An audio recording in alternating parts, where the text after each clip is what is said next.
first step in any change is awareness. So I do think it's possible. It's just, you have to have the awareness and then you have to have the discipline to make different decisions.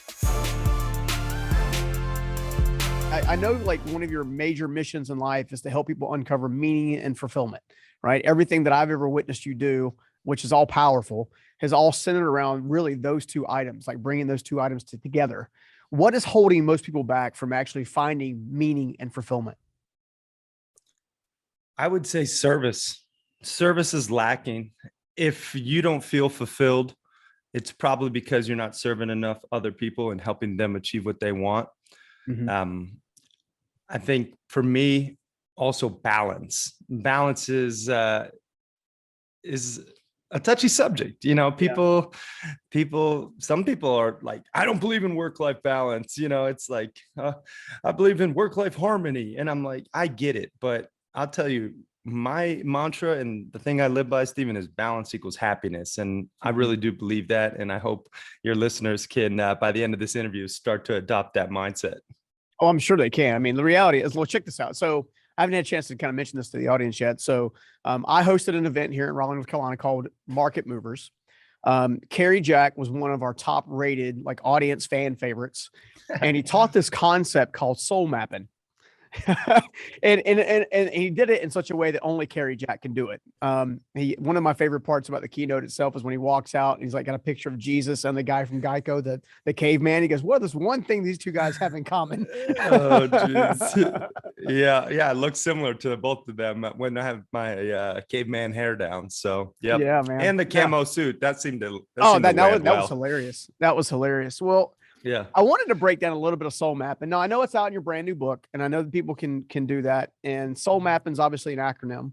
Mm-hmm. But I want to touch base on a few of those items. First of all, how did you discover soul mapping as a process? Well, initially, I just broke my life down into 10 different areas to focus on. It wasn't really this flushed out idea. It evolves over time, just like any thing you're doing, and you put love and time and energy into it, continues to cultivate. This was no different. It started out, I'm just going to essentially break down my life in these 10 different areas that I need to focus on in order to achieve this holistic, beautiful, fulfilling, joyous life that I crave. Mm-hmm. And, I call these the 10 alignments. And then I started talking about them on my podcast, which you were a guest on, the Happiest Podcast, and crushed it. Yeah. I talked about them in my ebook, and then I talked to them in my masterminds, and people, I realized, couldn't really remember 10 things. It was it's a stretch. It's a stretch for a lot of people. And so I was like, all right, I need to put an acronym around this framework. And I rearranged a couple adjectives and the order. And next thing I know, soul mapping was the natural choice, because this truly is your soul's map to the blissfully balanced promised land. Mm-hmm. No, I love that. It's funny. When you were out there presenting, doing your thing, I was like, I could totally see him actually coming up with something called soul mapping, just because of the way your personality is. You're super chill, but you're also super gifted. And, I feel like part of your giftedness actually comes from that chillax state of mind. And guys, don't get me wrong, the dude works his butt off. Like, it's not like he's just kind of chilling up in Montana, but yeah, but he has this essence of accepting life on life's terms, and then trying to digest life based on life's terms. The crazy part is when you began to talk to us about your story a little bit, during that scenario, I feel like your life was heading towards a totally different direction prior to soul mapping. I want to break that down a little bit, because one of the things I've discovered is with this specific audience is they're all facing various levels of things that are holding them back, right? And they're now, hopefully, after watching the show and listening to the show for some time, they're well on their way to actually kind of, becoming unstoppable, as we like to say. But, I always like to start with the guest story a little bit to better understand kind of the before and the after. Right? Because the after is pretty cool. And what was the before like? Yeah. Well, it's a great question. I mean, I grew up just with these two very different geographic locations. My dad had a ranch in Red Lodge, Montana, and then my mom lived in Sarasota, Florida, near the beach. So I kind of grew up, surfing and skating and running around to, the key, they call it Siesta Key. Mhm. And then in the Montana wilderness, playing cowboy, camping, fishing, hunting, hiking. And I'm grateful very much for the different, geographic locations and the balance between them both. However, my family life was a little bit in disarray. I had plenty of love, and both my parents were entrepreneurs. My dad owned a busy mechanic shop, and my mom was a chiropractor, and she had her own practice. And we had lots of love in the family. However, there was lots of struggle and strife. And I talked about it on stage at your event, but it wasn't the easiest of childhood. I'm blessed. There's a lot worse, no question. But everyone has a story. There was lots of abuse, physical and emotional, and there's mental illness to combat. I had to move 24 times before the age of actually 18 due to my mom's illness. There was a very gut-wrenching divorce and a lot of, issues there. And I just found myself doing a lot of the wrong things, going down a path that was not in alignment with my true calling. Mhm. However, I didn't know it at the time. I was just up to no good. I was doing things I shouldn't, I can elaborate, but just not proud of those days, and it came to a head in my teenage years, initially, where I realized this path is going to land me either dead or in prison, and on stage I shared it actually landed me in jail. Yeah. And that was a breaking point for me, where I realized, shit, man, this is not the man I am. This is not who I want to be. And ultimately, I changed my ways. It wasn't the easiest decision, breaking bad habits. And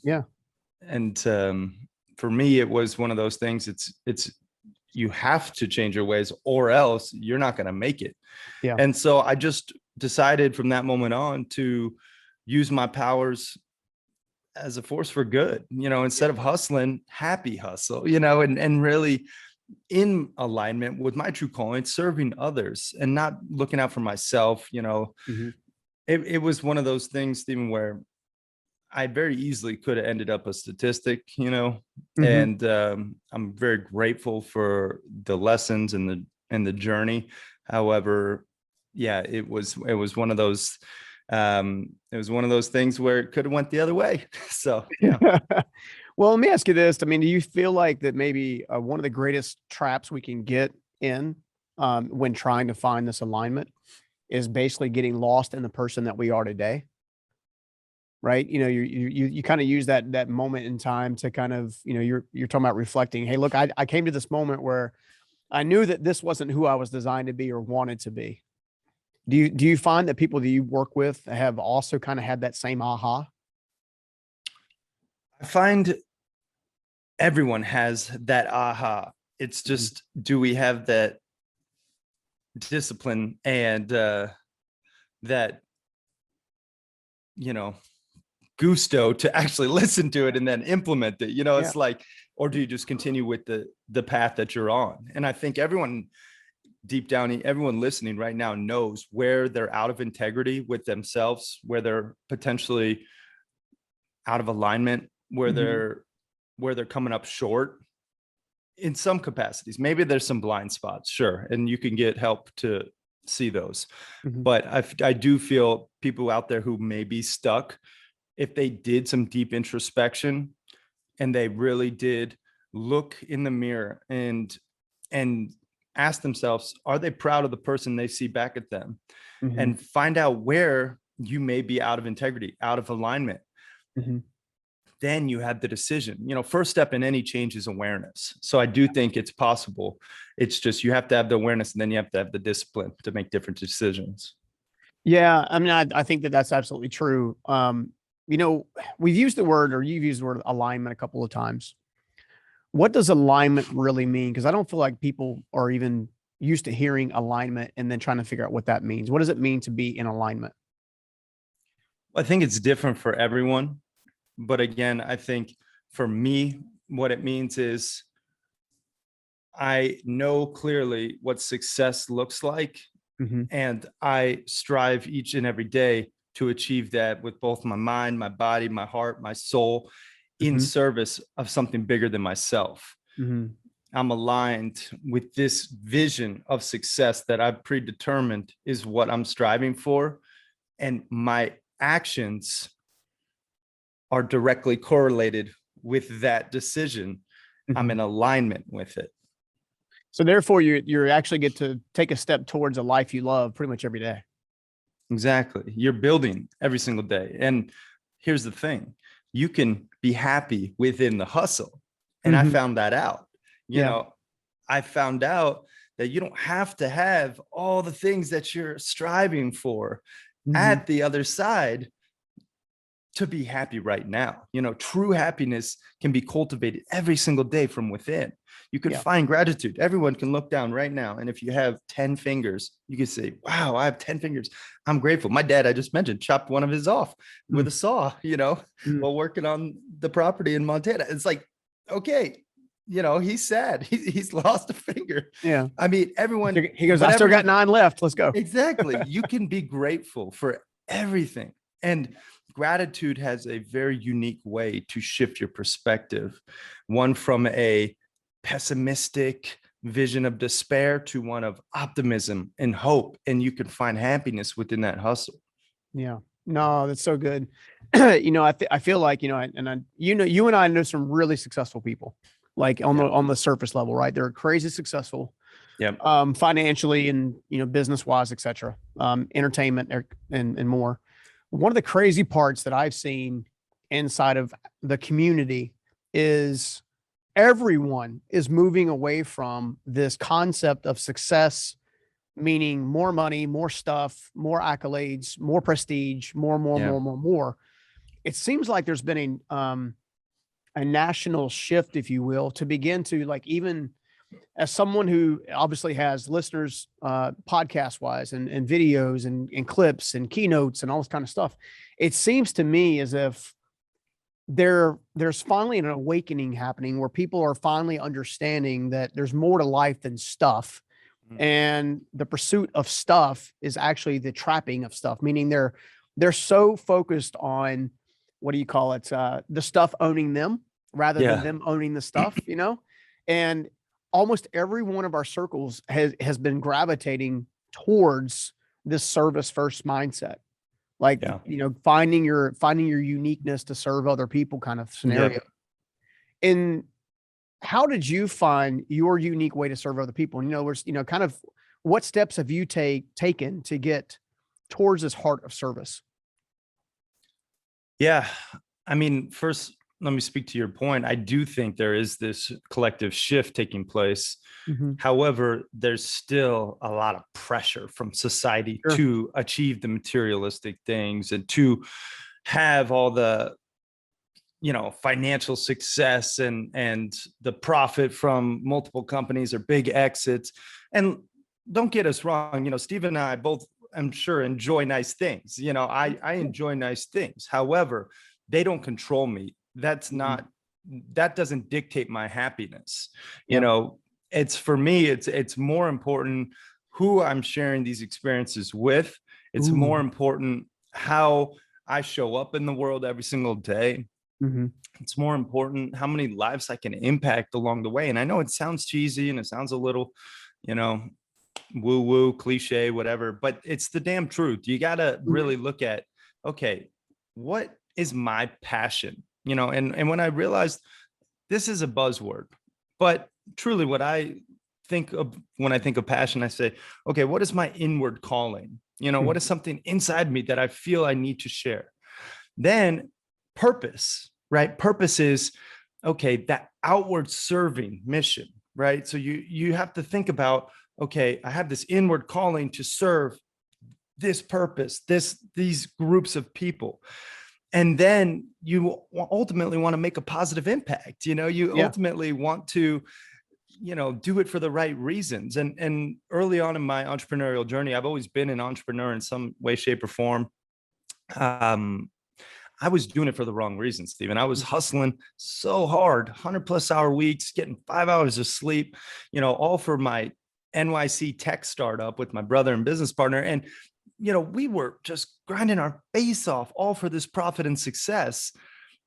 And ultimately, we achieved this 7-figure VC funding deal. We got partnerships with Microsoft and IBM, and I was unfulfilled, man. I was unhappy. I achieved the materialistic stuff. I had, this 5-year trajectory for this huge tech exit, for this really great idea, for this this algorithm we built that quantified feedback. But ultimately, it was not aligned with my passion. It was not aligned with my purpose. And it made an impact, but was it as positive as I possibly could? Probably not. And so I made a massive pivot. And I think if you can understand where you're at right now with your passion, with your purpose, and what positive impact you want to make, and you really have to think about, both of Stephen and I are both big fans of Brand Builders Group, and Rory and AJ Vaden, and they have a really unique process to identify your passion, your purpose, your positive impact, and how you can serve. And so I would just say you have to understand very simply, and this is BBG terms, what problem you solve, right? Yeah. Who you solve it for, and then what is your uniqueness and how can you exploit that in the service of others? Yeah. What's the unique way in which you can solve that problem for others, which is crazy to me in a good way, because, there is something special about lighting somebody's eyes on, or lighting them on fire, and watching them just awaken out of, almost like I assume you watched The Matrix before, right? The red and the blue pill and stuff like that. And you just watch them kind of like, oh, yeah. Well, it's almost like immediately they begin to see tomorrow as an opportunity rather than something to just suffer through. Right. Yeah. And when I created this show specifically, I wanted to figure out the best way possible to take the top thought leaders in the world and have the top thought leaders in the world basically continually tell the audience, as part of this shift we're talking about, success can look like this, but it won't be meaningful unless it's partnered with this. And it's funny, I'm over 100 guests in, right? We launched the podcast like a little over a year ago. Millions of downloads on YouTube and stuff like that, or views, or whatever you want to call them. Right. So I'm happy to say that we are making that collective shift. And as I continue to go through soul mapping, right, and I'm looking through your framework, I'm saying, ooh, that I've taken that step. Ooh, I've taken that step. Ooh, I've taken that step. Right. Yep. So for the audience benefit, let's just talk about self-service for a minute, or selfless service. Yep. Because I feel like most of us struggle with selfless service, right? Yeah. Most of us, what does it take to finally let go of self in order to serve someone else well? Well, I think you have to identify in which medium you wish to serve, and also who you wish to serve. Yeah. Because here's the thing. If you're not really caring about the person you're serving, you're probably not going to be very excited to serve them. Right. So you have to find a cause that you actually care about, or cause is. And I think that's a very important first step, combining things that you enjoy to do. I'll just give you an example. I work with a organization here in Montana. We do adaptive horsemanship training for special needs participants, teaching them how to horseback ride and groom and saddle these beautiful and majestic creatures that I love. Right. And so it's combining things. I give my time, I give my money, I give my expertise in a multitude of ways. That's just one example. I also like to automate my giving. And I think it's really important because we are busy. A lot of people out there listening have stuff going on, right? Yeah. And you want to give, but you also want to do it in an efficient way.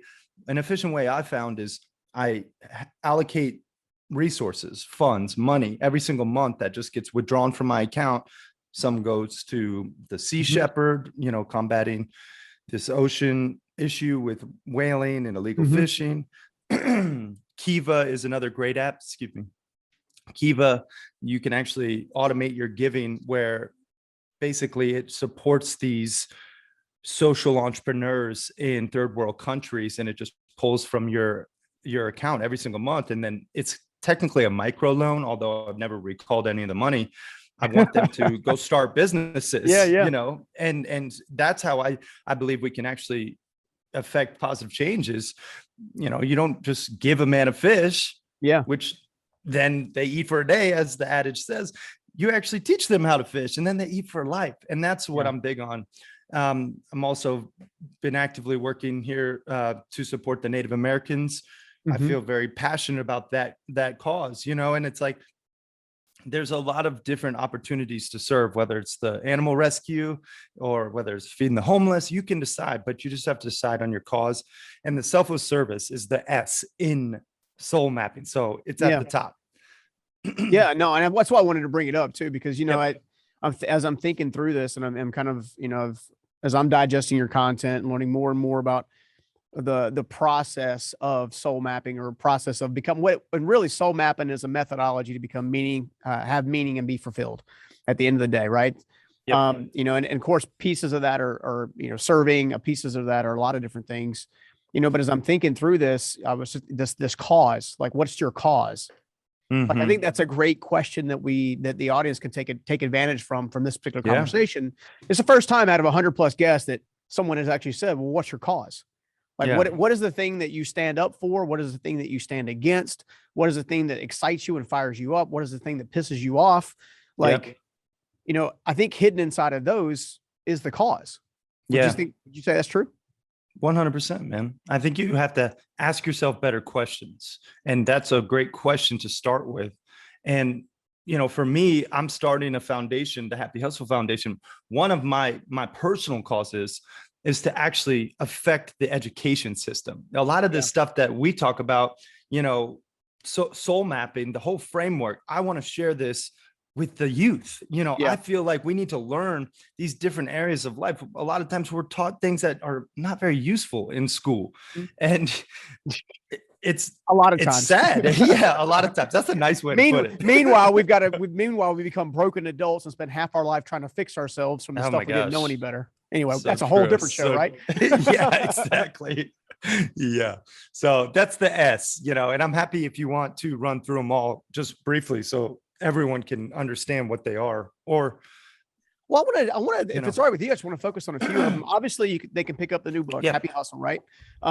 Which we'll make available. I'll link to the show and all that good stuff like that. Guys, it's full of meat. You're going to love it. But for the sake of time, we can do a deep dive. We can do a 1-hour show in each one of these areas. I know, right? I know. Really easy. I want to go ahead and skip down to the U, if that's all right, which is Unplug. Yeah, sure. Yeah. Right. So how important, or why is it important for us to unplug and use that time wisely? Well, it's more important than ever because tech is in our everyday lives. It's in our everyday existence. These devices, they have addictive properties. As many of us know, you know, we are consumed by our cell phones, our streaming shows, our laptops, our iPads, or tablets. You know that these devices are a part of our life. That's a fact. Now it's, do we use them or do they use us? Are we being diligent? Well, I can tell you what the social media companies think. Oh no, they, you know, they're geniuses, and we're outgunned by these companies with these brilliant minds to create these dopamine dumps that just have us wanting more. And listen, again, let me preface all this stuff. I am not perfect. I am just a reporter of what I've seen affected in my own life. No one's guru. All right. All I know is just from my own experiences and the experiences of others I've learned from. This is a huge positive benefit in my life when I control my devices, when I turn off my phone 60 minutes in the morning and I meditate instead of going right to emails or whatnot. When I go to bed 60 minutes before bed, when I disconnect completely and I just tap into my breath, maybe journal, maybe read. And then when I do a 24-hour digital detox on Sundays, my Monday is amazing. I'm so recharged. I'm so rejuvenated. And what people don't understand, and I think it's coming out more and more, although these companies like our cell phone companies are suppressing this information, is these EMFs, these electromagnetic frequencies, are actually breaking down our DNA, our cellular strands at the smallest micro level. They're having an effect. And you think about a microwave radiation. You wouldn't put your head up to the microwave, but that's what we do every day when we put a phone up to our ear. These are mini microwaves and they have an effect. Yeah. And you see people, there's some people who are hypersensitive to these EMFs who get massive headaches, they have anxiety and stress, and there's a lot of issues that come from it. And then there's some people who can withstand more so, but you do have to realize that you must use your tech wisely and start to create barriers. No, I think that's so good. You know, I obviously I've got they're not even young children anymore, right? I got a 24, a 21, and a 20 basically are my ages basically at the time of this recording. Or, you know, I'm like 3 weeks away from my kids like turning, you know, going to the next level. So that's exciting. And yeah, I mean, it is. I'm actually a grandfather, which is crazy to me. Oh, man. Yeah, man. I've got a 5-year-old grandson and a brand new granddaughter. So wow. Yeah, it's pretty crazy. But you know, I thought, you know, I'm still a good little bit away from 50, but you know, hey, you know, I'll take it. Wow. That's impressive. Actually, my wife would tell you that I'm actually closer to 50 than I am to 40. And technically she would be right. I'm right there on the middle part. But anyway, no, but I mean, in all seriousness, you know, it's watching them grow up and seeing how connected they are. I'm like, one of the greatest, you know, one of the things I've always told my kids specifically is the importance of focus, right? You know, clarifying a direction and then focusing on it until that objective has been complete, right? And the inability to unplug, to me, directly affects your ability to focus, right? Because you're constantly getting interrupted. Maybe you're going to pray and meditate and then go ding, ding, ding, ding. The phone goes off. You're sitting there trying to write your first book and you're writing the page and all this, but you got the notifications turned on and your calendar pops up and then your text message pop up and your email pops up. And, you know, when I started reading through your material and I was like, man, unplug, dude. I still have to do a better job of that. And that's something I do intentionally. Right. You know, and I just feel like that's so important because I don't think people have an unplugged plan. Right. They don't have, you know, you live out in Montana nowadays and it's a beautiful countryside. So you get to kind of be blessed with nature every single day. Breathing great air. We're not living in you know, massive companies with massive industrial areas and, you know, that kind of thing. You know, I just feel like the people need to have a better understanding of, you got to figure out where you're going, what you're doing and who you're doing it with. And it's got to be something that recharges you. Yes. Right? I don't know about you, but I'll get empty in a heartbeat. I work so stinking hard. Like if I don't have a replenishment plan or if I don't have a way to unplug, dude, I am fried. We actually joked around. We were going to do this podcast a little earlier and you saw my eyes. You're like, dude, you're fried. Let's do this later. I'm like, I love you. Give me a big hug. Well, that's the truth, man. Like you hit the nail on the head. You have to take care of yourself. You have to fill your cup before you give to others, you know. And for me, you're right. Nature is that recharge. I love getting outside and just tapping into my primal sense. You know, that's actually the 10th alignment is nature connection. And, you know, one thing I just want to mention, Stephen, each one of these different alignments in this soul mapping process and inside the book, we assess ourselves in each of these 10 different areas. Again, awareness is the first step to change. So you have to measure where you're at. And I use the grading scale of 1 to 5. You know, A is an A or 5 is an A, 1 is an F. So you can kind of right now think about, if you're listening and you want to be an active participant, that's where I get the most value when I listen to podcasts and I watch YouTube and it shows. I actually take notes and I implement what I'm learning. And so write down right now where you're at in selfless service, 1 to 5, where you're at in unplugged digitally, 1 to 5. And then you could see, oh man, I'm a 2. I need to make change. And for me, I actually measure myself every Sunday in these 10 different areas from last week. And then I look forward to the week ahead and I prioritize change accordingly. And that's the thing.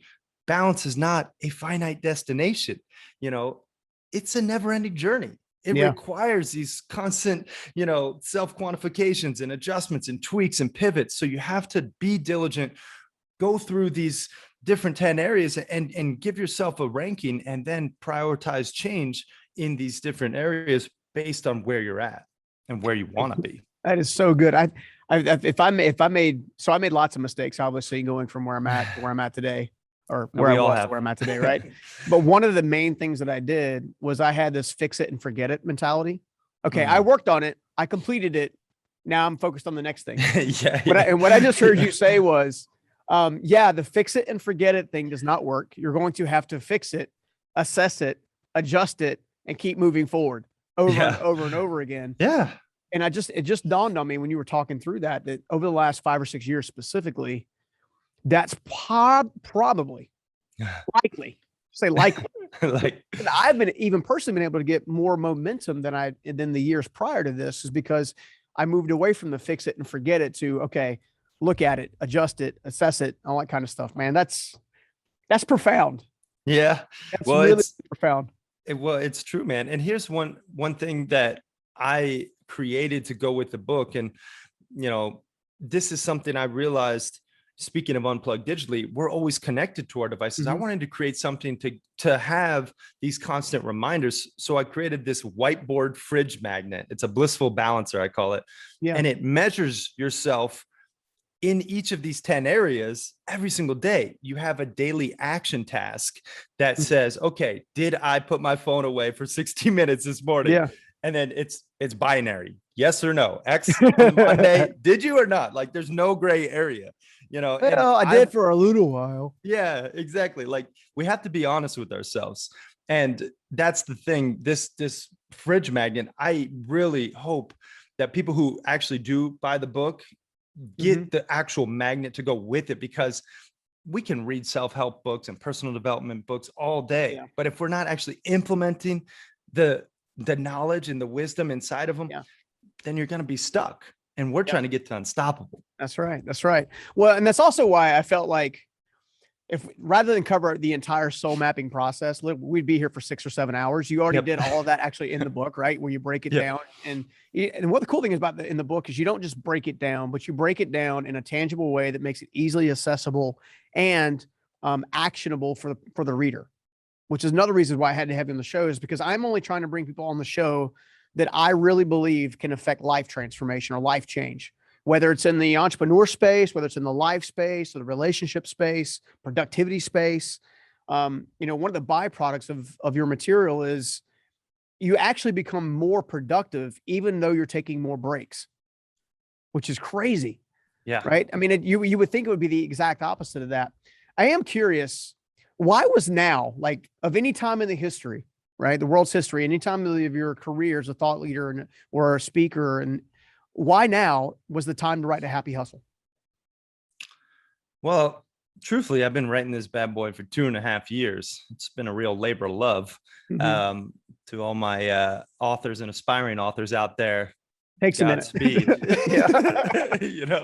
It's a beast, but I'm really proud of it. And it's not perfect. I believe good and done is better than perfect and never finished. And I'll write more books.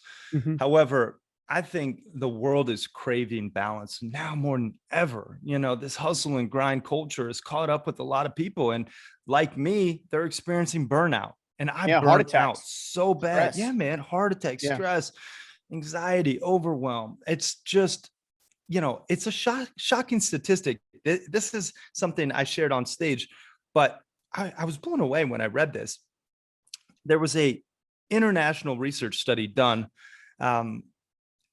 It was basically 140 countries polling all of their employees, their business owners, and they asked them, are you actively engaged, actively disengaged, or just disengaged? Like, they put you in these 3 different categories, meaning actively engaged with your work, you love what you do.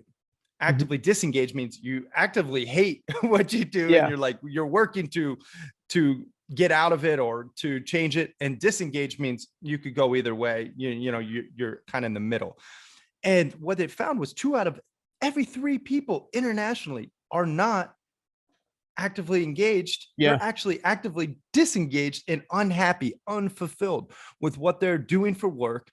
And that was shocking to me. And it was a real it was a real eye opener that this book needed to be birthed. People need to find happiness within the hustle. They need to make a pivot. They need to change their ways. They need to stop sacrificing their soul and their happiness and their fulfillment for profit and success. You can find joy every single day in a different way. And so that's kind of why I wrote this book, is just to put it all together. And you touched on it, but I think it's really important to mention it again. There's a lot of people out there, man, who have this facade of success, and they stand in front of their Lambos that are rented, most likely, and then they have the yachts that are like their friend's yacht who actually works, and it's like this facade that you get shown on social media is not reality for many people. And I think it's really important to look at the holistic approach to happiness and fulfillment. And for me, it's both personal life and professional life. And that's what this book is all about, is achieving blissful balance, both in your personal life and your professional life, and avoiding burnout along the way. Yeah. No, man, I love it. Well, before we close the show out, I got one more question, because, alignment number 6 has to do with abundance, and we've spent a little time talking about like success looks like this, success looks like that, success looks like this. But when you start talking about abundance, you're like, wait a minute, we were just talking about abundance. Like, abundance means more than enough. Like, that means I'm supposed to chase success, right?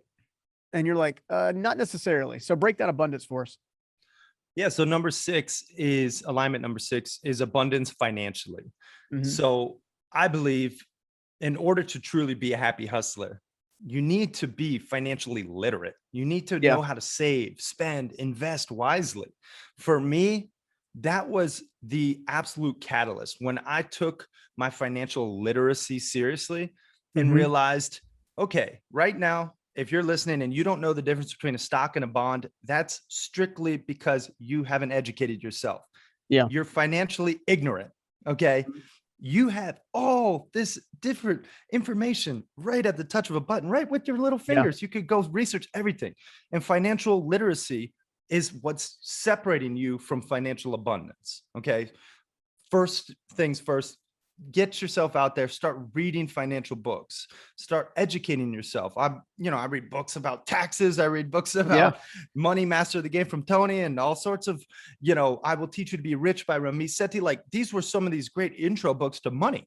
And I look at money as a tool. It's a frequency. It's a currency that allows you to show more of who you truly are, and for me, man, I don't want to live paycheck to paycheck. I don't want to live in fear of my finances. I've tried that. That's not a fun way. I think there's a far better way to live debt-free, to have so much abundance where you can give to people you care about, to causes you believe in, and set up a system to save and invest and spend wisely. And again, I'm not a financial guru. I don't claim to have it all figured out. However, I have passive income streams. I have multiple revenue, different streams coming in every single month. And I've figured out a way to automate a lot of my finances through financial literacy. And so I think number 6, the alignment number 6, people think this is what happiness is all about, but actually it's not. It's just one piece to the puzzle. Yeah, it's one element. No, dude. Well, I've enjoyed having you, man. Thanks for spending so much time with me, man. And everybody, go check out Happy Hustle. Where can they do that at? Yeah, so you can go to thehappyhustlebook.com. We're actually running a promo. We're giving away the first 1,000 copies for free. Rock on. Got to do is just there's that over server guy again. Well, I want it read. Here's the thing. I want it read. It's important to me to actually read it. I'd rather spend my money, and time giving it away. I mean, you got to cover shipping and handling, but basically the book is yours for free. So you can go to thehappyhustlebook.com and then, check out Stephen and I's episode where he rocked the mic on the Happy Hustle podcast. That was an amazing episode. He dropped hot fire. And also, if you want to just check out caryjack.com, like that's just like my catch-all, my website where everything lives. So yeah, brother, thank you so much for having me. This has been my honor, and I so appreciate you and your energy and your love and your light, man. Appreciate that. I really do. I'm grateful for having you in my life. So thank you. Likewise, my friend. Likewise. All right, dude. Well, we'll see you on the next one, huh? Oh, of course. All right, buddy. See you. Peace. See you, bro. If you love that interview, go ahead and check out this next one right here. our premise and our philosophy is based on the idea that the way that you break through the wall is simply to become known for one thing.